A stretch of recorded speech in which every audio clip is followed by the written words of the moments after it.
नमस्कार, आदाब, सत श्री अकाल। मैं डॉक्टर एसपी सिंह एकता हेल्थ केयर से। तो आज मैं डिस्कस कर रहा हूं prevention is better than cure का सेकंड पार्ट। तो मैंने पिछली बार मैंने किया था पार्ट 1 डिस्कस किया था मैंने, उसमें बहुत सारे फैक्टर्स मैंने डिस्कस किए थे। तो आप देखो इसमें आ रहा होगा, एक आइकन ऊपर आ रहा होगा कि मेरे लेफ्ट साइड के ऊपर यहाँ जिसमें वो हो रहा है पार्ट 1 डिस्प्ले हो रहा है। तो आप वो जिन्होंने नहीं देखा वो पार्ट 1 देख लीजिए, तो आपको सारी जो है इंफॉर्मेशन मिल जाएगी। तो आज मैं पार्ट 2 डिस्कस कर रहा हूं इसका, तो आज उसी को आगे हम लेके जाएंगे। देखिए अगला जो पॉइंट इसमें आता है वो है जो मैंने डिस्कस किया था, इमोशंस। इमोशंस या बोलिए कि हमारी थॉट्स, हमारा थिंकिंग प्रोसेस। देखिए हमारे थिंकिंग प्रोसेस में क्या चलता है, देखिए ये फैक्टर्स हैं। देखिए ये फैक्टर्स हैं जो हमारी इम्यूनिटी को कंप्रोमाइज करते हैं, यानी कि हमारी इम्यूनिटी जिसके कारण जो है डाउन जाती है। वो देखो वो उनमें है, देखो jealousy, hatred, anger, hurry, worry, disappointment, separation, prolonged grief, depression. अब ये देखिए ये जो जितने भी जो मैंने फैक्टर आपको बताए हैं, ये क्या है, ये सारे ही फैक्टर कोई ना कोई किसी ना किसी को अफेक्ट करता है। तो आपकी जो इम्यूनिटी है वो इससे डाउन जाती है। कैसे, मैं आपको बताता हूं कि ये कैसे, जो ये फैक्टर जो हैं ये चलते तो ब्रेन में हैं, लेकिन ये फिजिकल सिम्टम्स को प्रोड्यूस करते हैं, यानी कि फिजिकल कंप्लेंट्स का कारण बन जाते हैं। अब देखिए जेलसी, जो बंदे जो हैं जेलसी करते हैं, जेलसी का मतलब है कि उनको दूसरों से बहुत उनको जलन होती है कि ये बंदा जो है तरक्की कैसे कर गया।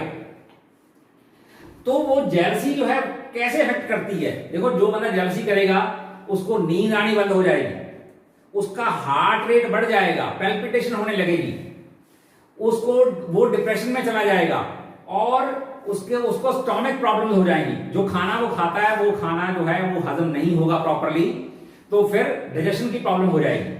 तो ये है जेलसी।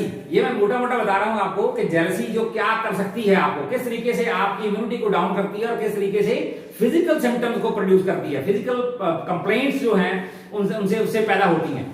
अच्छा अगला इसमें है हेट्रेड। अब जो बंदा जो नफरत करता है किसी से, तो अगर बंदा को कॉन्टिन्यूसली किसी से नफरत करेगा तो क्या होगा, उसकी सारी एनर्जी जो है वो ड्रेन आउट हो जाएगी, उसकी बॉडी जो है बिल्कुल फिजिकली उसको वीक लगने लगेगी, क्योंकि उसकी सारी एनर्जी जो है वो क्या हो गया, वो सारी एनर्जी उसकी जो नफरत है, जो हेट्रेड है, वो एनर्जी को खींच के ले गई सारी को। तो अगला इसमें क्या होगा, जब एनर्जी नहीं रहेगी बॉडी में तो फिर तो कुछ भी हो सकता है, फिर तो कोरोना का बाप भी आ जाए, वो भी हो जाएगा। ठीक है ना। तो मतलब यह है कि कुछ भी अगर कोई चीज अगर आपकी इम्यूनिटी को डाउन कर रही है तो फिर तो मामूली से मामूली इंफेक्शन भी आपको हो जाएगी। अच्छा अगला इसमें क्या है, एंगर, गुस्सा। अब जो लोग गुस्सा करते हैं, वो गौतम बुद्ध ने कहा था कि गुस्सा क्या है, गुस्सा है कि आपने एक जलता हुआ कोयला अपने हाथ में उठा रखा है दूसरे के ऊपर फेंकने के लिए, लेकिन ये देख लो कि वो जलता हुआ कोयला उसको तो जलाए ना जलाए लेकिन आपको पहले जलाएगा। तो यही कुछ तो होता है एंगर, यही कुछ तो होता है गुस्सा। इसलिए गुस्सा जो है वो नहीं करना चाहिए, जितना हो सके अपने दिल को समझाना चाहिए कि गुस्सा जो है कम से कम किया जाए। और अगला इसमें फैक्टर देखिए हरी।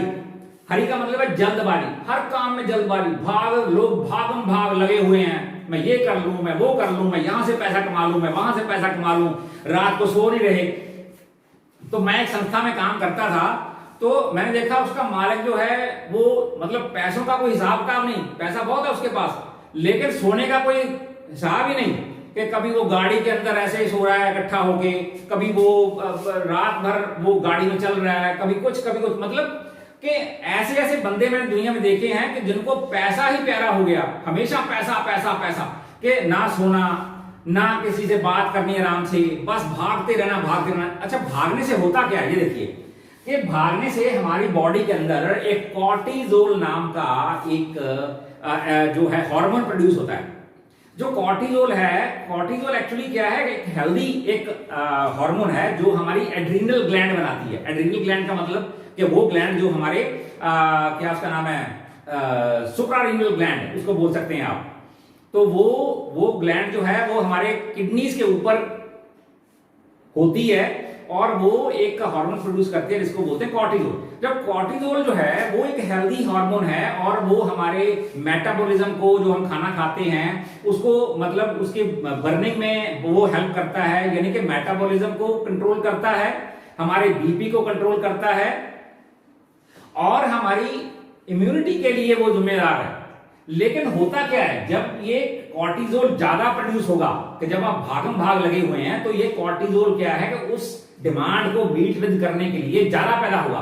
अब ज्यादा जब पैदा होगा तो क्या करेगा, ये मोटापा लाएगा। मोटापा कैसे लाएगा कि फैट, आपकी बॉडी का फैट जो है वो आपके एब्डोमेन के अंदर वो इकट्ठा होने लगेगा और ओबेसिटी हो जाएगी, पेट बढ़ने लगेगा ज्यादा, और स्किन प्रॉब्लम हो सकती है इससे। और क्या होगा, आपका जो मैदा है वो काम नहीं करेगा तो स्टोमक प्रॉब्लम्स हो जाएंगी, इंडाइजेशन की प्रॉब्लम आ जाएगी। तो ये हुआ कॉर्टिजोल कि हरी करने से, भागने से कॉर्टिजोल ज्यादा बनेगा और कॉर्टिजोल जो है इन फिजिकल प्रॉब्लम्स को पैदा करेगा। अब आप कहोगे कि जो बंदा जो है, अक्सर लोगों ने देखा कि भागने से भाई फिजिकल प्रॉब्लम का क्या मतलब। मैं वही एक्सप्लेन कर रहा हूं कि किस तरीके से आपकी इम्यूनिटी कंप्रोमाइज होती है, किस तरीके से आपका ब्रेन जो है आपकी फिजिकल बॉडी को नुकसान करता है, और वो प्रॉब्लम जो फिजिकल होती है एक्चुअली फिजिकल नहीं होती, एक्चुअली आपके ब्रेन में होती है। और आप ट्रीटमेंट किस चीज का कर रहे हो, आप ट्रीटमेंट कर रहे हो अपने मैदे का, आप ट्रीटमेंट कर रहे हो ओबेसिटी का। मेरे पास अक्सर पेशेंट्स आते हैं जिनको हाइपरटेंशन की प्रॉब्लम होती है, तो जब वो हिस्ट्री में जाते हैं, डिटेल लेते हैं, तो पता चलता है कि इस बंदे को किसी ने चीट कर दिया, धोखा दे दिया, इसका पैसा मार लिया, या इसकी फैमिली में किसी की अचानक डेथ हो गई, या सेपरेशन हो गई, डिसअपॉइंटमेंट हो गई लाइफ में, तो इसको अचानक से हाइपरटेंशन स्टार्ट हुई। और हाइपरटेंशन को पक्की बीमारी बनाया अंग्रेजी दवाई ने, कि उनको जब वो डॉक्टर के पास गए तो डॉक्टर ने बोला कि आपको हाइपरटेंशन की प्रॉब्लम है, अब आपको हाइपरटेंशन के लिए हमेशा के लिए दवाई लेनी पड़ेगी, गोली लेनी पड़ेगी। अगर आप गोली नहीं लोगे तो आपकी बॉडी जो है उसको नुकसान होगा। अब वो ये चीज बताते हैं, लेकिन ये नहीं बताते कि भाई इसकी जड़ तक पहुंचना जरूरी है और जो अंग्रेजी दवाई पहुंच नहीं सकती। अच्छा, तो ये हुआ कि ये जो है ये हरी हो गया, वरी। अब वरी जो है चिंता, जब लोगों को चिंता होती है तो भी इम्यूनिटी डाउन चली जाती है, बंदे की एनर्जी बिल्कुल निकल जाती है, तो फिर उस वक्त कुछ भी हो सकता है, कोई इन्फेक्शन हो सकती है, या कोई बीमारी जो पहले से चल रही हो तो वो बढ़ जाएगी। चिंता करने से अक्सर आपने देखा होगा कि लोगों का शुगर लेवल बढ़ जाता है, जिनको डायबिटीज होती है।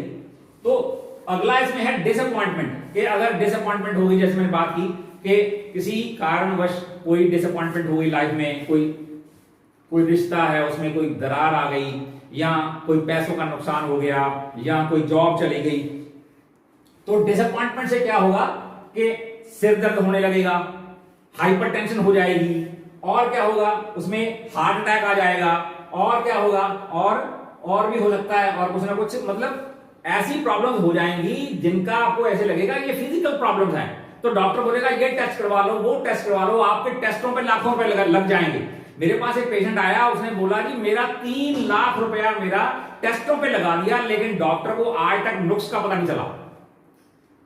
मेरा तो कहता है उसने घर भी बिकवा दिया उन्होंने, कि भाई इतने पैसे मेरे टेस्टों पे लगा दिए कि अब मेरे पास एक पैसा नहीं रहा किसी को देने के लिए। तो मतलब ऐसे ऐसे केसेस आते हैं प्रैक्टिस में कि आप हैरान रह जाओगे कि क्या किया डॉक्टरों ने उनके साथ।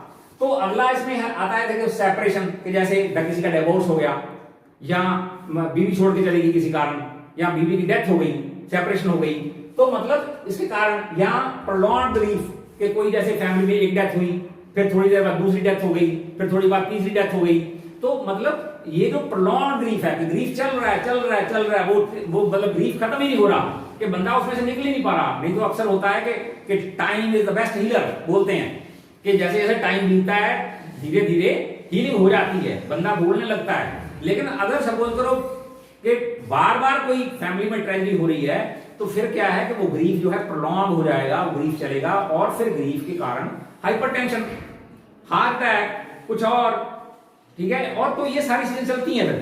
तो मतलब मैं एक्सप्लेन ये कर रहा हूं कि देखिए जो प्रॉब्लम फिजिकल होती है, लगती फिजिकल है, लेकिन एक्चुअली वो फिजिकल नहीं होती। एक्चुअली वो जो उसका जो मेन जो उसकी जड़ होती है वो माइंड में होती है, और अगर आप उसको ट्रीट करोगे फिजिकली तो वो ठीक नहीं होगी। लोगों का ब्लड प्रेशर किसी का 20 साल से 15 साल से चल रहा है, स्किन प्रॉब्लम चल रही है 10-10 साल से 15-15 साल से, वो ठीक नहीं हुई, उन्होंने बहुत जोर लगाया और इवन होम्योपैथी डॉक्टर भी उसको ठीक नहीं कर पाए, आयुर्वेदिक उसको ठीक नहीं कर पाई। क्यों? क्योंकि जड़ तक किसी ने नहीं पहुंच की। कोई जड़ तक पहुंचता, उसका कारण, अब मेरे पास केसेस आते हैं कि हमें डिसअपॉइंटमेंट हुई और हमें हाइपरटेंशन हुई और चल रही है 15 साल से, तो आपको क्या लगता है कि उस हाइपरटेंशन को आप घोड़ी से ठीक कर लोगे? कभी नहीं, बिल्कुल नहीं। ठीक है, आप उसके किडनी भी फेल कर लोगे बाहर, क्योंकि घोड़ी जब लगातार बंदा लेगा तो उसका प्रोस्टेटिक ग्लैंड लार्ज हो जाएगा और उसके जो है किडनीज फेल होने लगेंगे।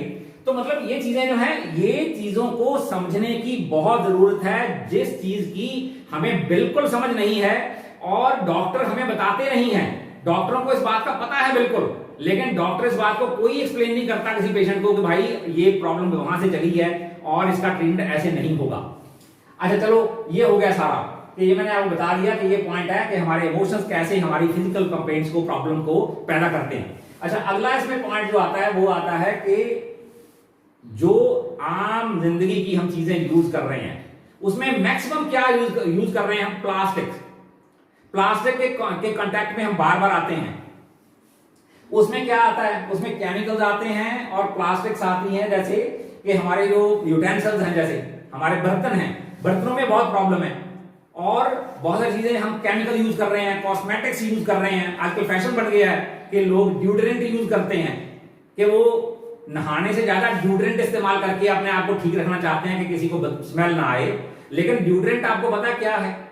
तो केमिकल, अगर आप अपनी बॉडी पे केमिकल अप्लाई कर रहे हो या केमिकल के कांटेक्ट में आते हो तो आपको, आपकी इम्यूनिटी जो है वो कंप्रोमाइज हो जाएगी, आपकी इम्यूनिटी डाउन चली जाएगी, तो फिर आपको प्रॉब्लम होना तय है। तो यही कुछ हो रहा है। देखो हम क्या कर रहे हैं, कॉस्मेटिक्स यूज कर रहे हैं, सोप यूज कर रहे हैं, और पोल्यूशन, जो स्मोक की पोल्यूशन है, इतनी सारी गाड़ियां, इतना सारा धुआं, इतनी सारी इंडस्ट्रीज, तो वो जो स्मोक पैदा कर रही है वो, और परफ्यूम्स और टिन केन्स और पॉलीथिन के जो पैक्स आते हैं, पैक्ड फूड आती है, और जो सबसे बड़ी प्रॉब्लम आजकल बनी हुई है, फैशन बन गया कि हर बंदा जो प्लास्टिक की बोतल अपने पास रखता है, वो मिनरल वाटर की।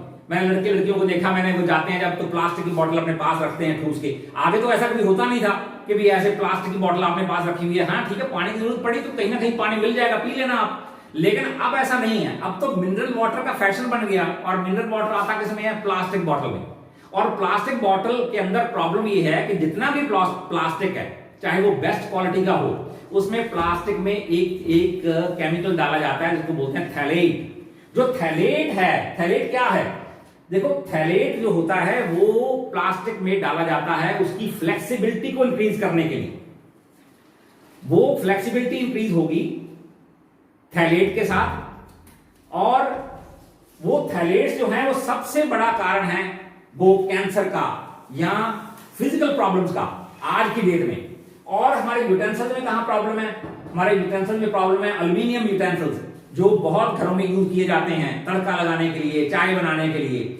तो आपको पता होना चाहिए कि एल्यूमिनियम जो है वो क्या कॉन्स्पिरेसी है, एल्यूमिनियम कहां से आया? एल्यूमिनियम जो था वो अंग्रेज यहां लेके आए थे, जब हमारे जो फ्रीडम फाइटर्स होते थे जिनको जेल में रखा जाता था, उनको एल्यूमिनियम बॉटल्स में, एल्यूमिनियम यूटेंसिल्स में उनको चाय खाना दिया जाता था ताकि ये जहर इनके अंदर चला जाए और ये खुद ही मर जाएं और हमें इनको कुछ करना ना पड़े। लेकिन हमने उसी एल्यूमिनियम को अपने किचन का हिस्सा बना लिया, और अब हम चाय भी उसमें पीने लगे, अब हम तड़का भी उसमें लगाने लगे, अब हम कुकर भी उसका यूज करने लगे एल्यूमिनियम का। तो हमने क्या किया कि हमने अपनी हेल्थ का खुद ही सत्यानाश कर दिया बिना जाने बूझे। तो ये है चीजें जो हमारी जो है हमारी जो फिजिकल बॉडी की जो प्रॉब्लम्स है उनका कारण है, और हमें पता ही नहीं कि किस तरीके से ये चीज सारी नुकसान कर रही है, हमारी इम्यूनिटी जो है किस तरीके से डाउन जा रही है। तो मैं जो बात कर रहा हूं कि लॉन्ग टर्म जो प्रिवेंशन है वो तभी हो सकती है अगर आप इन सारे फैक्टर्स का ध्यान रखें। अब इन सारे फैक्टर जो मैंने सारे फैक्टर्स डिस्कस किए हैं, 7 फैक्टर्स मैंने जो डिस्कस किए हैं डिटेल में, ये फैक्टर्स जो हैं अगर आप इनका ख्याल नहीं रखोगे तो फिर आप शॉर्ट टर्म प्रिवेंशन से आप किसी बीमारी से नहीं बच सकते। अब देखिए, मैं बात करता हूं, वैक्सीनेशन की बात आप करते हैं, लेकिन कभी किसी ने सोचा कि जो वैक्सीनेशन हो रही है वो वैक्सीनेशन कितनी कामयाब है, कितनी सक्सेसफुल है? नहीं पता किसी को, और डाटा भी नहीं है कोई डाटा उसके बारे में है ही नहीं, वो डाटा जो है वो फॉल्स डाटा है, वो सारा मॉनिटर्ड है। क्यों? क्योंकि कंपनी जो वैक्सीन बनाती है वो वैक्सीन उसने सेल करनी है, तो वो वैक्सीन जो है वो तभी बिकेगी अगर वो गलत डाटा जो है लोगों तक पहुंचाएगा, या गलत डाटा वो मतलब दिया जाएगा लोगों को कि हमारी वैक्सीन ये कर देगी, हमारी वैक्सीन। मेरे पास आते हैं केसेस जो जिनको टाइफाइड 3 बार हुआ 4 बार हुआ, उन्होंने वैक्सीन भी लगवा ली टाइफाइड की, तभी भी वो ठीक नहीं हुए, उनको तब अभी भी अटैक आ रहा टाइफाइड का। क्यों? अगर वैक्सीन कामयाब होती तो टाइफाइड का अटैक क्यों आता? अगर वैक्सीन टीबी की कामयाब होती तो टीबी लोगों को क्यों होती? टीबी की वैक्सीन तो वो जब बच्चा पैदा होता है तभी लगा देते हैं वो, लेकिन तब भी टीबी रुकती नहीं है। तो मतलब ये है कि जो वैक्सीन का फंडा जो है, इसको आप अपने दिमाग से निकालो कि वैक्सीन आपको बचा देगी, वैक्सीन आपको नहीं बचाएगी। आपको ये सारे फैक्टर जो मैंने डिस्कस किए हैं डिटेल में पार्ट 1 में और आज पार्ट 2 में, इन फैक्टर्स के बारे में आपको जागना होगा, आपको अपना ख्याल खुद रखना होगा। कोई डॉक्टर आपको इतनी डिटेल में नहीं बताएगा। और अगर आप इन फैक्टर्स का ख्याल रखोगे, देखो प्लास्टिक बॉटल क्यों यूज करते हो आप कांच का ग्लास यूज करो, आप स्टील का ग्लास यूज करो घर में, और अगर आपने रखनी है तो स्टील की बोतल रखो, अगर आपने रखनी है पीतल की बोतल रखो। लेकिन आप क्या करते हो? आपने फैशन बना लिया कि आप मिनरल वाटर की बोतल लेते हो, और बोतल पानी भी कौन सा, कि पानी भी 20 रुपए 30 रुपए 60 रुपए लीटर।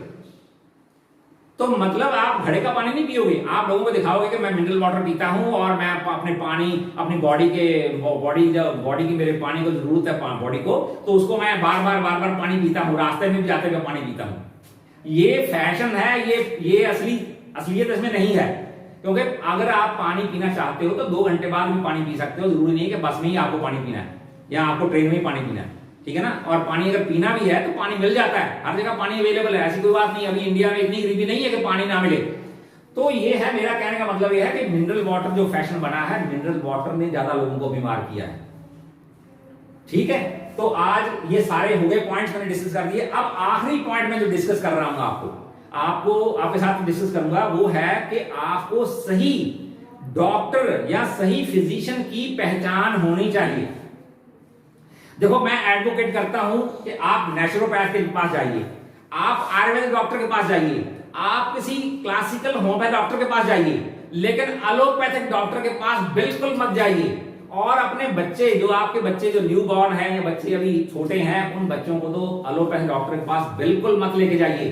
मैं बार बार बोलता हूं कि आप अपनी गाड़ी कमाई जो है उनको दे दोगे, आपके बच्चे भी सारी उम्र सफर करेंगे और वो उसका समाधान नहीं मिलेगा प्रॉब्लम का। प्रॉब्लम एक के बाद दूसरी के बाद तीसरी होती चली जाएगी।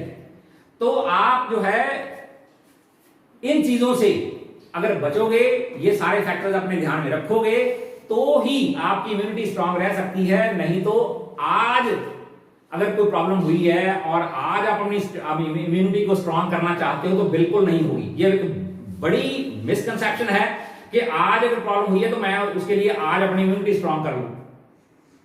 ये बहुत लॉन्ग टर्म प्रोसेस है और ये सारे फैक्टर जो हैं इसमें रोल प्ले करते हैं। तो आपको अगर इन चीजों से बचना है, अपनी बीमारियों से बचना है, दूसरी और कोई इंफेक्शन से बचना है, तो आपको ये सारे फैक्टर ध्यान में रखने होंगे और अपना और अपने बच्चों का ख्याल रखना होगा। तभी आप अपनी गाड़ी कमाई जो है वो बचा सकते हो और उसका मजा ले सकते हो। तो आज के लिए इतना ही, थैंक यू।